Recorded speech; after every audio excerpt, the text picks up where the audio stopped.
Good morning, everyone, and welcome to the second stop on the Road to Regina Paving the Way series.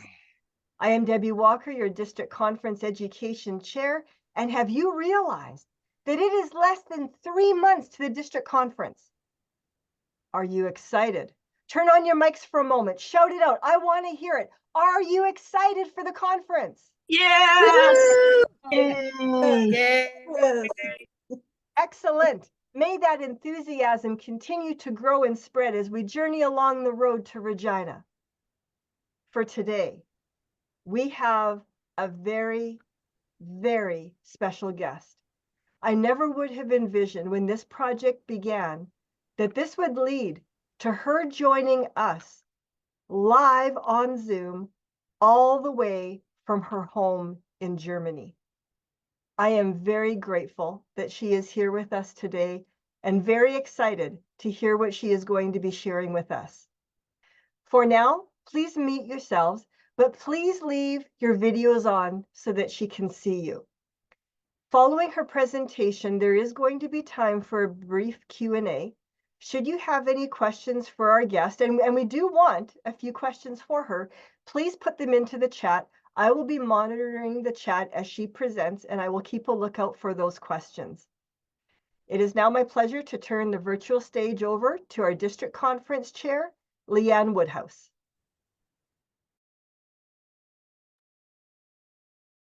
Thank you, Debbie, and thank you everyone for joining us today on our second stop on the Road to Regina series. Each stop is designed to help pave the way to our District 42 conference in Regina on May 3rd to 5th. And each stop is featuring a dynamic and engaging speaker. Our very special guest today is our International President and Distinguished Toastmaster, Morag Mathieson. A Toastmaster since 2006, she is a member of our home club in Erlangen, Bavaria, the Erlangen Toastmasters. Morag believes that the single biggest benefit to be gained from Toastmasters is confidence. By establishing and extending communication and leadership skills, members are able to make a positive impact in all aspects of their lives. Please give a hearty virtual welcome to Morag Mathieson. Thank you very much, Leanne. Hello, District 42 members and friends of District 42. I have a question for you. Are you full of energy for our time together? I hope so. But a second question, really important. Are you ready for a workout? Maybe you think I'm talking about a visit to the gym or running in the park, if that's a thing you do. Well, those would be great things to do if you wanted to train your physical muscles to become physically strong. But what if you wanted to train your character muscles to become strong? Going to the gym in itself wouldn't cut it. A more effective way to train your character is by taking on challenges. So how about an adventure that will take you through a forest full of challenges, where I might ask you to jump through a waterfall or to come nose to nose with a grizzly bear. The adventure will open many doors for you and present you with a myriad of opportunities. It may change the way you perceive yourself and lead you to take control of your life. I can give you only one guarantee. You will come out alive, but you may never be the same person again. That, my friends, is the challenge of Toastmasters. When you joined your Toastmasters club, you began that adventure. You began training your character muscles to become strong. Each time you took on a project, took on a role, served another member in some way. In Toastmasters, we train our character muscle, particularly when we decide to act with the core values. Core values are a basic set of guiding principles that affect how we conduct ourselves, our worldview, our decision-making. And just in case we've forgotten them, the Toastmasters core values are integrity, respect, service, and excellence. The core values are values worthy of a great organisation, and we incorporate them as anchor points in every decision we make. Our core values provide us with a means of not only guiding, but also evaluating the things we do, how we plan, how we see the future. Today, Debbie asked me to speak about integrity. My heart kind of sank when she asked me that, because there are some of the others that I would have so much to say about. But the more I thought about this, I realised that actually it was a bit of a gift from Debbie, because it is very, very important for all of us. It's a characteristic that many of us would value in ourselves. And it's one that we look for consistently in our leaders. What does it actually mean to have integrity? The first place I looked, of course, is the dictionary. And the dictionary tells us that integrity is adherence to moral and ethical principles, soundness of moral character, honesty, the state of being whole, entire, or undiminished. Although the definition is clear, it can be a bit more complex to define integrity in our everyday lives, including our life in Toastmasters. Why is integrity so important? I believe there are a number of reasons why it's so important. Firstly, when we live a life of integrity, it means that we never have to spend time or energy questioning ourselves or second-guessing ourselves. When we listen to our hearts and we do the right thing, life actually becomes a little simpler. Our life, our actions are open for everyone to see. And we don't have to worry about hiding things and showing other things. We just need to be who we are and live in that simplicity. Secondly, I think when we have integrity, we gain the trust of our leaders and our colleagues and our team. I don't know about you, but I know I love working with people that I see having integrity, because I know that they're dependable. And I know that they will be accountable for their own actions. And indeed, many of them become role models for others to follow. Maybe you've got someone in mind that fits that bill perfectly. You know, it might be a good thing to tell them how much you appreciate and value them as a role model of the core values. How do you preserve your integrity? In our world today, headlines are often dominated by people who make the wrong choices, right? I have a background in pharmacy, and journalists in the healthcare world talk about drugs as being either wonder drugs or killer drugs. And for sure, the killer drugs get many, many more headlines than the wonder drugs ever do. And it's the same with people who make wrong choices and people who make good choices. We rarely see so much in the news about the people who've made the good choices. We're much more focused and guided towards those who've made wrong choices. However, it feels good to live and work with integrity. When we become known for this highly valued trait, our lives and our careers can flourish. Your integrity is what determines your reputation. And all it can take is a single bad choice to destroy a lifetime's worth of integrity. Losing your integrity, I think, can be like popping a balloon. One pop and it's gone. Which means for me, it's important then to understand how to develop and how to preserve integrity. I think it starts by defining your values. We have the organization's core values, but each of us have values that we live by. You can't live by values if you don't know what those are, and if you don't know what you truly believe in. And if you've never done that, it's a really useful exercise to think about what are the things that are precious to you? What are the things that you will use as guide markers in your decision making?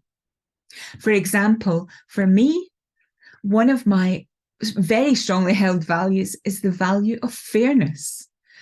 I seem to reflect on my childhood of spending a lot of time saying to my mother that how she treated my brother just wasn't fair. And I didn't realize just how important it was to me then. And even as an adult, although the context is different, the value is still there for me. So defining and understanding our own core values is a good place to start. And these are the values that no matter what the consequences, you're not going to compromise. You're going to follow them through. After you've defined your values, what about analysing every choice you make? Often it's tempting to cut corners and make bad choices, especially if you think no one's watching. Having integrity means that no matter what, you will make the right choice, especially when no one is watching. You'll usually know what's right and wrong, although sometimes you might need a little time to figure it out.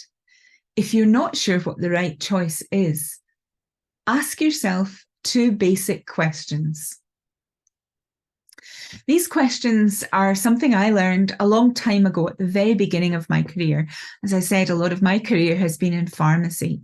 And after graduating from university, I had a year of supervised practice to gain my license to practice. And my supervising tutor taught me these questions. And the first of these are, if you make this choice and what you decide to do ends up being printed in the headlines of the newspaper or straight off on the evening news for everyone to see, would you be okay with that? And secondly, if you make this choice, will you feel okay about yourself afterwards? Or will it niggle and gnaw at you and leave you feeling dissatisfied, unfulfilled, and less than who you know you really are? Integrity isn't a value that you live by when it's convenient. It's a value that you should live by all of the time. This includes the big choices and the little choices, the choices that everyone sees and the choices that no one but you see. Another part of this is encouraging integrity. People with integrity often have the same characteristics. They're humble. They have a strong sense of self. They have a high self-esteem and a confidence about them. And those characteristics are very important because sometimes when you're under intense pressure from others, you might make the wrong choice. But if you have those things there and you're working on building those things, it will be easier to stay the course. Because building on them will give you the strength and the courage to do the right thing when the moment comes. So spend some time getting to know yourself, know what you believe in, develop relationships at work, develop friendships with other people who demonstrate integrity and who will support your decisions. Learn how to be assertive so that you can defend an ethical position, because ethical positions are not always popular, but doing the right thing is always the right thing. Avoid telling white lies. I don't know why we call them white lies. Somehow or other that gives them a perspective that maybe isn't fair, because lies may seem harmless, but even tiny lies are still lies. Truthfulness is a high prize to value. Learn to take responsibility for your actions. If you make a mistake, own up to it immediately and do whatever it takes to put the situation right. When I think back on my time in Toastmasters, and in particular, when I think about some times in my home club, the most difficult times have been when we had leaders who made mistakes and wouldn't admit to it. Those are much harder to sort out than when someone says, I got it wrong. I thought it was A, but I see now it should have been B. Keep your word and don't make promises that you know you cannot keep. Keep in mind that in times of fear or disaster or chaos, temptation will be even greater to make a wrong choice. So use those opportunities to demonstrate your true character. Let's think about people of integrity. And when you think of a person of integrity, I'm sure you'll have a name or a face that will come to mind immediately. What attributes do we see in those people? I think first and foremost, we see authenticity. That's the heart of integrity. People who have authenticity behave according to their understanding of what is right and wrong. Their internal character remains consistent regardless of external conditions. Secondly, honesty. Integrity includes the quality of being honest, but honesty in itself doesn't always demonstrate integrity. The difference is the inner commitment to being trustworthy and communicating the truth without deceiving others. Thirdly, sincerity. A person of integrity does not claim to be perfect. Indeed, they're quick to acknowledge their own mistakes. Their sincerity comes from a pure motivation to do what is right, even when it might be inconvenient. And times of crisis, particularly, will test our integrity. Leaders with integrity demonstrate a clear set of principles or beliefs that will guide their actions and their decision-making. And those principles can develop early in a person's career or as part of their upbringing, what they learned from their parents, for example. Having a clear set of principles that are apparent to everyone helps your colleagues know your position on an issue and helps them to anticipate what your reaction might be. Consistent beliefs. In a challenging situation, a leader with integrity remains committed to their beliefs. They don't sway with the wind and go in any direction. They stand by their beliefs and they can guide their decision-making according to those beliefs, helping their team on a good course of action. Trustworthiness. A trustworthy leader does what they say they're going to do.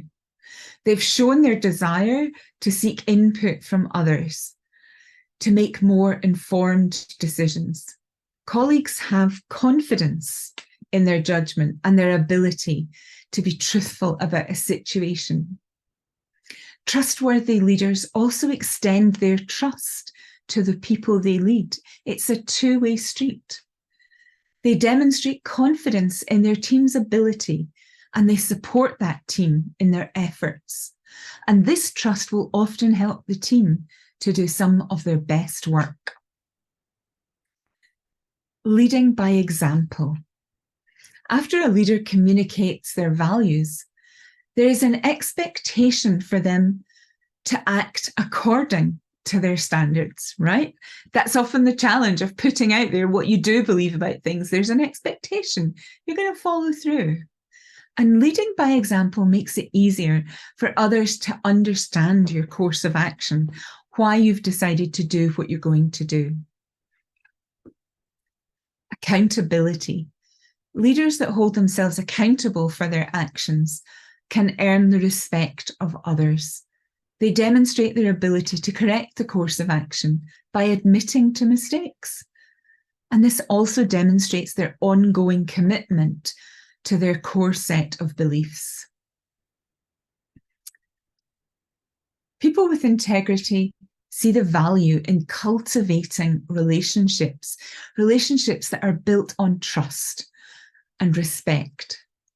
Leaders like this take the time to listen to the concerns of others and to understand different perspectives. They consider the impact on other people when deciding on a course of action.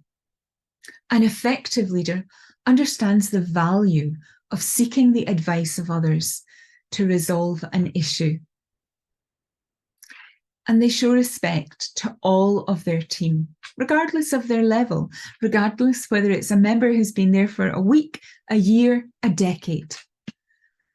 They recognise the value of everyone's contributions and hold their members accountable for how they treat others. This can have a really powerful impact throughout a whole unit or organisation of any sort.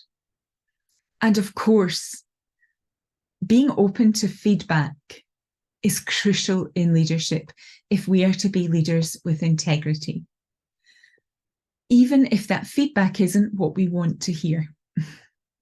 You may not always see where the challenges are coming from, but the ability to listen to them, to accept the criticism and work through it demonstrates your respect for the opinion of others. And it shows that you're confident and continuously seeking improvement. Think of those new members who've come into your Toastmasters club. If you wanted to have with them a conversation about core values, how would you talk to them about integrity? I'm not sure that we'd pick up the dictionary, and I'm not sure that we'd go through all the things that I've just talked about. But one place we might go to are our governing documents, because in there it doesn't just tell us what our core values are. It describes for us what acting with integrity means in the organisation. We act with integrity when we match our actions with our words. That's when we do what we say we're going to do. So if I am the president of my club and I promise something, I better deliver it. And then I'm acting with integrity. We act with integrity when we demonstrate honesty and trustworthiness. And that's of value no matter who you are in a club, how great your responsibilities are or how small. We act with integrity when we communicate with sincerity and thoughtfulness. We act with integrity when we have the courage to acknowledge our mistakes. That's accountability. And we act with integrity when we strive to do the right thing every time. The entire Toastmasters program depends on the integrity of each member. Did you know that? And that's why integrity is listed as our first core value. I sometimes think of integrity as being like a rock. If I were to carry even a small rock in my pocket all day long, I would know it was there. And there would be many times in the day when my hand would go into my pocket and I'd want to take it out and throw it away. Or at least lay it down for a while. I think sometimes that's how integrity is. There are many situations where we have to take tough decisions, and it would be so much easier if we could just set aside integrity and do what looks easy. Our world headquarters in Denver processes applications for tens of thousands of education awards each year. The staff at World Headquarters have no idea if any of those speech projects were completed at all. The Vice President Education in your club may have submitted the award, and it's taken on trust that they have the integrity that if they are submitting for an award, that they are agreeing that yes, the member did all of the things that were required to achieve that award. It's the same for club officers. You're trusted to do the job that's described in the Club Leadership Handbook. You'll get your credit for serving in that role in the education programme.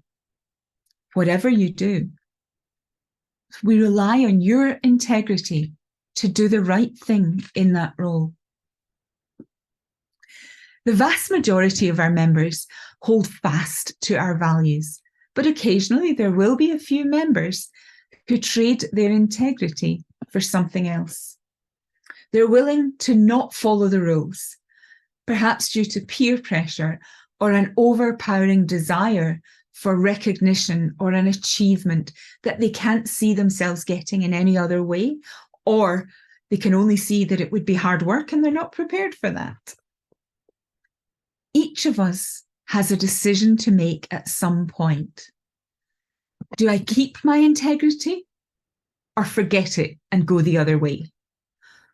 Almost all of the time, we follow the right path, but occasionally we follow the wrong path. And you may witness that happening.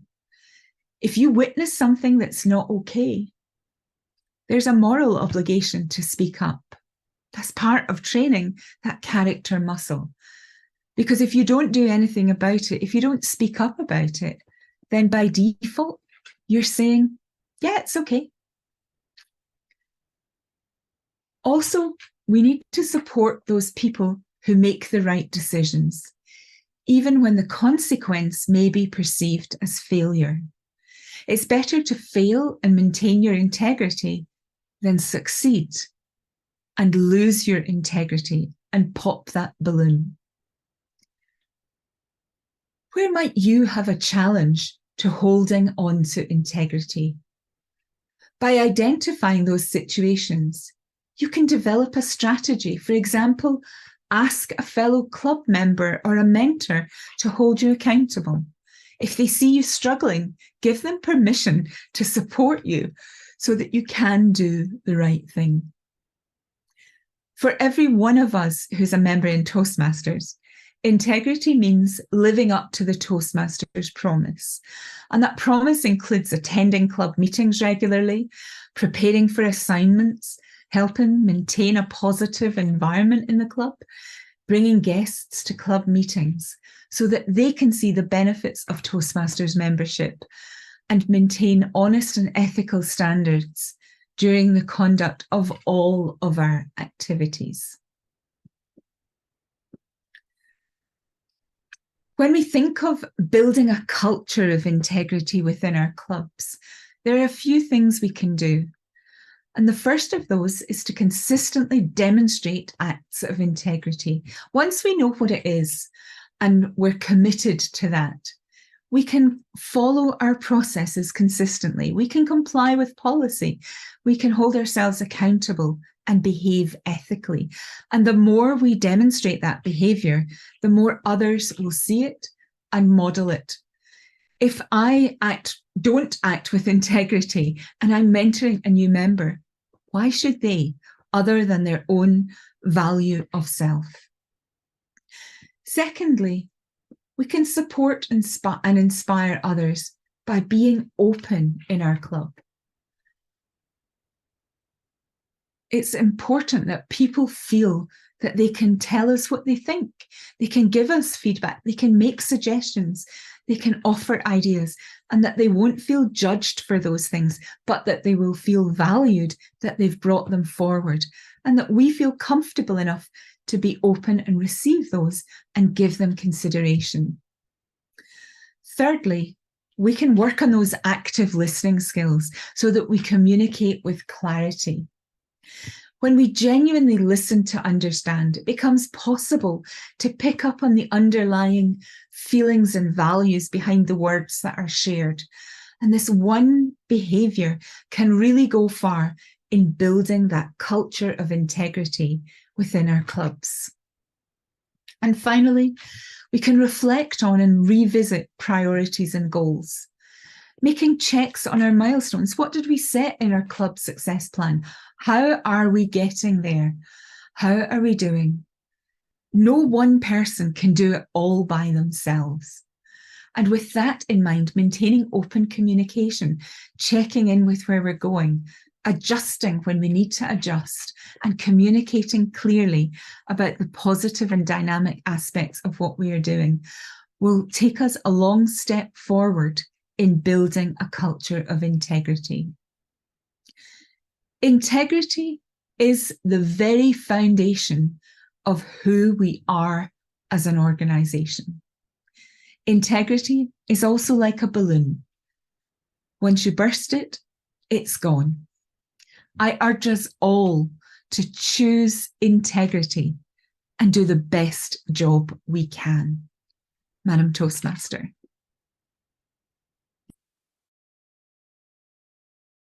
Thank you very, very, very much, Morag. There is a wealth and depth of insight in what you have shared with us today. And I am so glad that we recorded it, because you need to rewatch it, take more notes. Thank you very, very much for the quality of the content that you brought forward today. We do have a number of questions, and some of them are quite deep. So you might have to put your thinking cap on. Members are curious to hear more from you on the topic of integrity. To start with, do you believe that integrity is something that a person grows up with? Or is it something someone can develop? I'll read it again so you have a moment to think. Do you believe that integrity is something a person grows up with, or is it something one can develop? I'd have to say, I believe it's something one can develop. If we say that the only way you can have integrity is to have had it as a child, then we undervalue the ability of the human condition to reform and improve itself as we go along. Think of people who've had terrible starts in life, but ended up in a good place because they've learned it. Not everything I learned as a child I've carried forward as an adult. There are things in my childhood I think, well, I don't want that as an adult. I don't want that as part of my life. And there are things that I think, oh, I really want that. That's valuable. I see it. You know, we make choices every day about what we do. And I think as we develop and grow as adults, we can see the behavior of others. We can see the behavior that we would aspire to for ourselves. We see the impact of behavior. If you've ever worked in an environment that is lacking integrity, then you know how challenging that can be and how tough it is for everyone to work in that environment. So there may come a desire to think, you know, I want to be in an environment that is full of integrity. And if I want it, I need to walk that talk. I can't wait for others to do it. So I get to choose it. And that's when we then start to think about, well, how will I develop that? We can study a bit and understand more. We can look for role models. That's where it's really important. You know, if we're choosing mentors in life, who are we looking for? Who will you let speak into your life and give you guidance that will take you on the path? So I think it is something that you can develop as an adult at any point in your life, no matter what your life has been like until that point. You can choose integrity, and then you have to work. Also, and I didn't say this in the presentation, I think you also need to learn how to forgive yourself if we don't get it right the first time, as we're learning to develop that character muscle of integrity. Thank you very much. Next question, and again, I will read it twice for you so you have a moment to think. I'm curious about any suggestions you might have about establishing boundaries to help us align and maintain our personal values and the Toastmaster core values. I'm curious about any suggestions you may have about establishing boundaries to help us align and maintain our personal values and the Toastmaster core values. I think when we talk about establishing boundaries for anything, there is a need to have an open and honest conversation. One of the things that I usually do when I start with a new team, and I did this when I was in district leadership, for example, when I was district director, is there's an exercise I have that has a list of about 40 different values. And I would ask my team individually to choose the top 5 values that they hold personally. We're not talking about the core values of Toastmasters here, but your personal core values, what matters to you. And then as a group, we would sit together and go around and talk about this value matters to me because. And I think that's a really important thing to do, to be willing to be honest. You have to meet people halfway. And in my team, there were 2 people that it was an interesting exercise to do. One of them, her top value was harmony. I just want everyone to get on and it to be nice.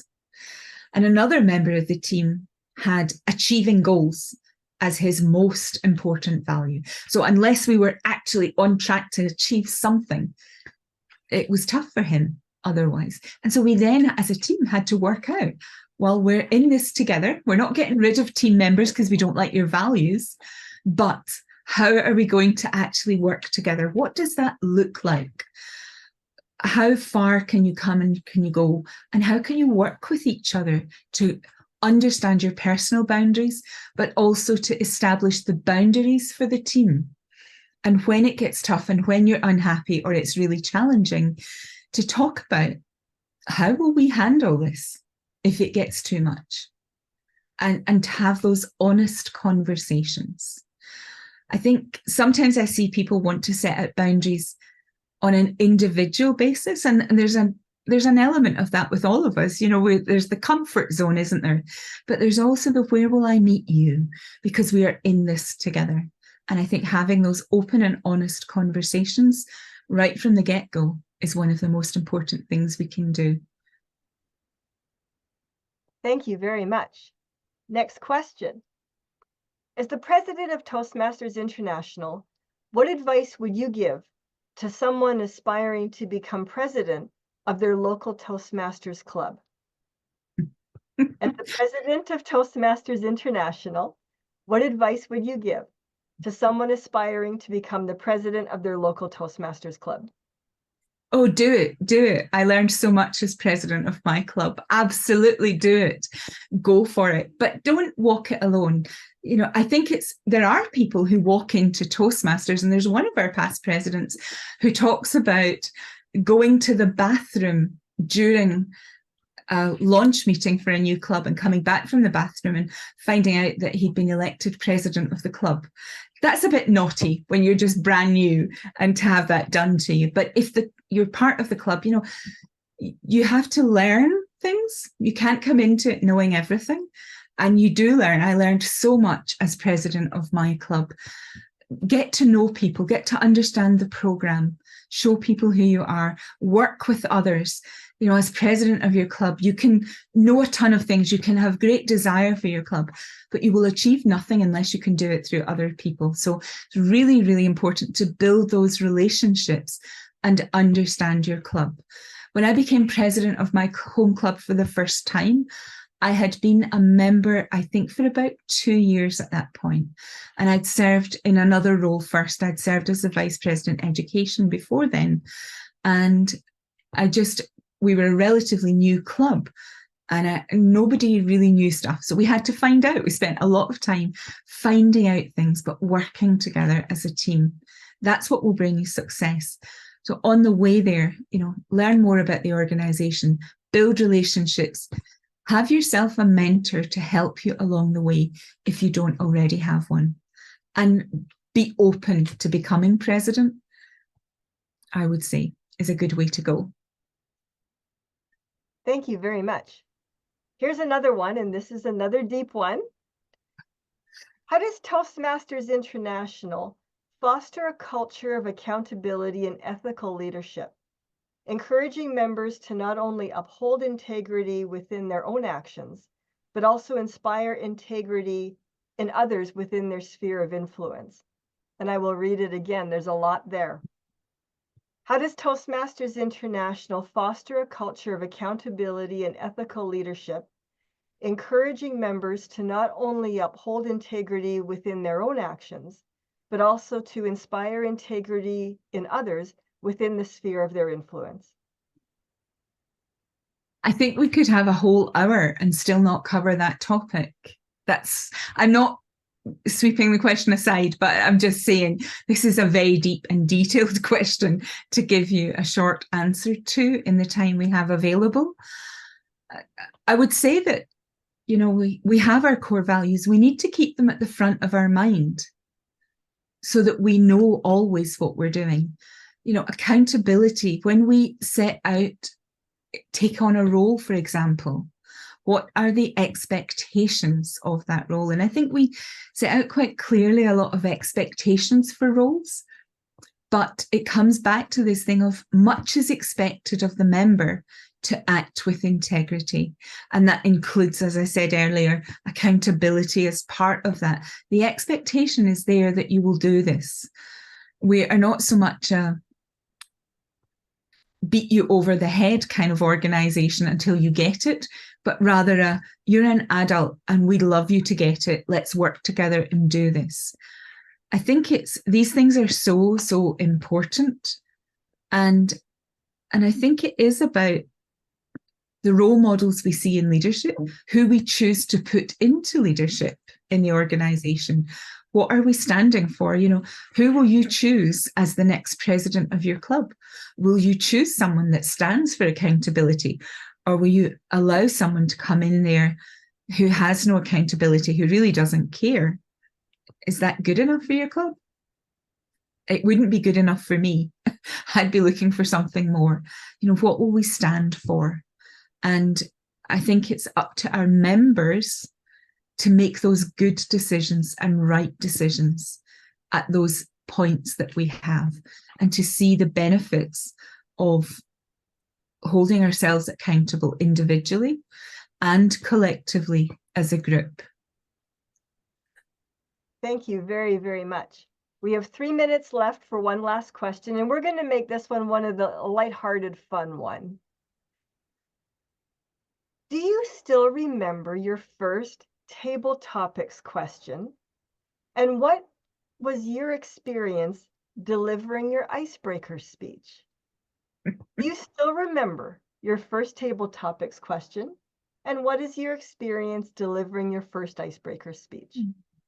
I don't remember my first table topics question. I was a guest at a club meeting and I was asked to come and participate in table topics, and I have no idea what it was. I don't remember at all. My icebreaker speech, I remember very well. I remember what I spoke about.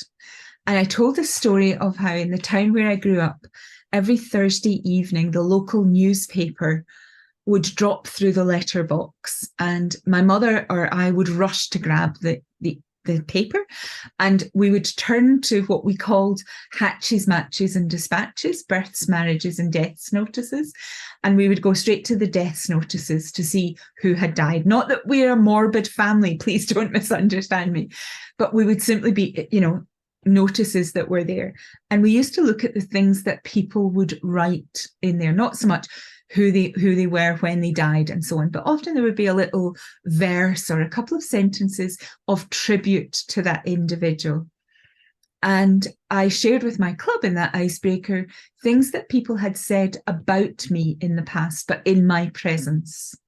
So for example, I worked for a director in a pharmacy company who called me party girl. That was her name for me. And that was not so much that I partied all the time, but if we needed to have a party, I was the person that she would always come to organise it, because she knew I would take care of all the details, it would be done and we'd have a great time together. And so that was her name for me, was party girl, for example. So that was what my icebreaker was about, was what would be the comments if we had a listing for me in a newspaper. What would people say about me that they had already said in the past? That is very, very fun. Morag, thank you so much for all the answers to the questions. If you're comfortable at all sharing your contact information in the chat, there may be a member or two that may wish to reach out to you that we didn't get to their questions today. That is completely at your discretion, but feel free to put that in the chat if you like, so people can reach out to you to follow up. And now I turn it back to you for your closing comments on the topic of integrity and don't pop the balloon.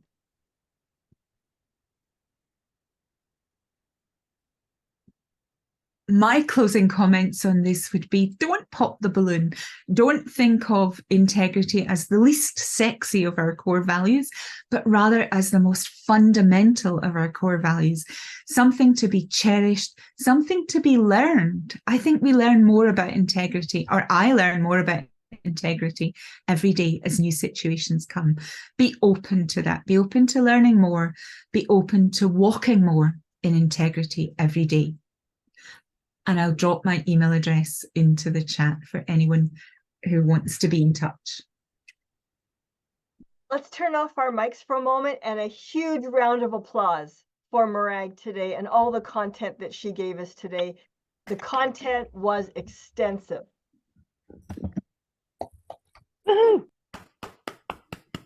Huge thank you. Morag, I know your time is valuable and your calendar is full. And from the bottom of my heart and behalf of everyone who is here and District 42, thank you very much for being part of this series as we walk the road to the district conference in May. You brought a plethora of information for us today that really sets us on our way, and it is deeply, deeply appreciated. On to the next and the final portion of today's meeting, the announcements. That's the part everybody waits for, right? Well, I have a few. I have a video to share, and Leanne, our district conference chair, also has some announcements. To kick it off, applications are still open. If you are interested in conducting a workshop at the conference, please take a look at the February district dispatch that came out on February 1st. The information is in there where you can reach me, and I can send you an application form for a workshop you may wish to present. Applications are open to March 16th.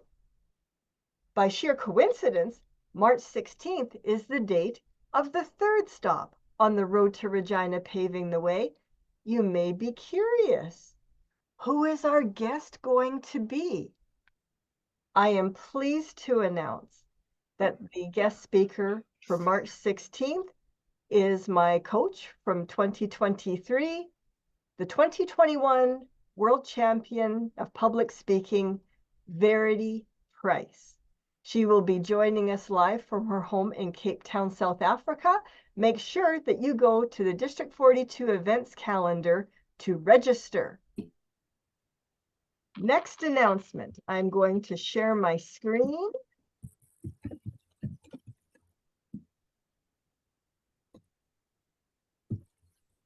And play a video for you.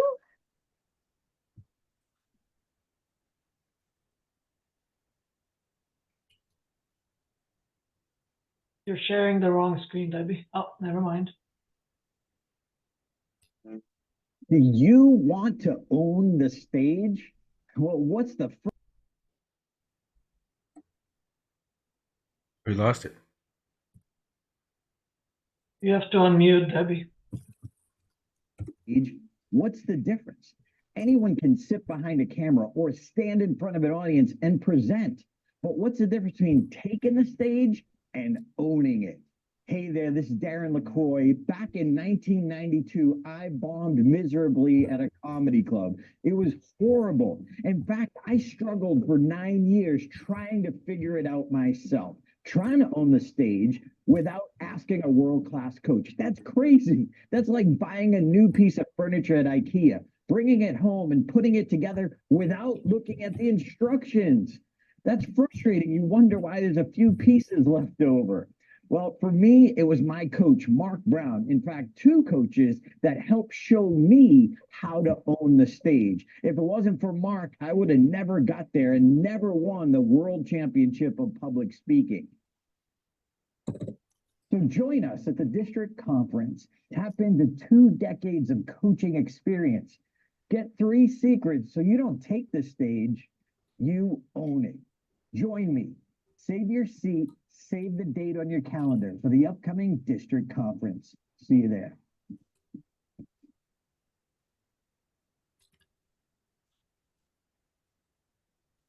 For those of you who have not already heard, and hopefully you all have and word is spreading, our Saturday keynote speaker and workshop presenter is the 2001 world champion, Darren LaCroix. He is flying to Regina from Las Vegas. You might have a chance to be on stage with him at the conference on Saturday afternoon for his Own the Stage workshop. And that leads me into my final announcement. My challenge to the district and to every club in the district is that each club send at least one member or more in person to the district conference. Those members will have the opportunity to capture all of the key learnings, take them back to their clubs for those who were unable to attend in person, and share that out. That way, all the members can benefit. Make sure you come to Regina, join us on the road, and arrive in Regina on Friday, May 3rd. I now turn it over to our district conference chair, Leanne Woodhouse. Thank you very much, Debbie. And I hope everyone joining us today is as excited and inspired for the conference as I am. Registration for the conference will open up shortly. Please watch the District 42 website, our social media channels, and the dispatch for more information. For those of you who will be making the journey to Regina, our host hotel, the Doubletree in Regina, is offering a special room rate of $119 plus tax, which includes a full breakfast at their restaurant. Rooms are limited, so please use the link on the D42 website when making your reservations. As well, our district program quality director, Debbie Wade, is organizing a bus for those of you who want to join us from Calgary. They'll be picking up people from a central location in Calgary, and you can cruise in style on the road to Regina, have a little fun and laugh along the way. The cost for that will be $295 return trip. So please contact Daisy if you have any more questions. We're also looking for sponsorships to help us hold the line on our conference costs. Sponsorships can be in the form of monetary support or items that we could use as raffle gifts. You could reach out to your connections. We would really appreciate it. I have a sponsorship request letter and package that if you would like, I can easily share with you. Email me at dcconferencechair@d42tm.org. And finally, don't forget to register for our third stop on the road to Regina, as Debbie mentioned, with Verity Price. Check out the D42 website. But on behalf of everyone here in District 42, I'd like to thank Debbie, our education chair, for organizing this. And I'd like to thank and echo Debbie's comments for Morag Mathieson in joining us today. It was a truly inspirational and thought-provoking presentation. I think just as positive communication, effective communication can have a positive impact on all aspects of our lives. I think integrity is one of those foundational values, those cornerstone values that can impact us, whether we're in Toastmasters or outside of Toastmasters. I like that kind of gut check. Would I be happy? Would I be at peace with those decisions that I make? Would I be proud of it if it was written on my dispatch at the end of my life?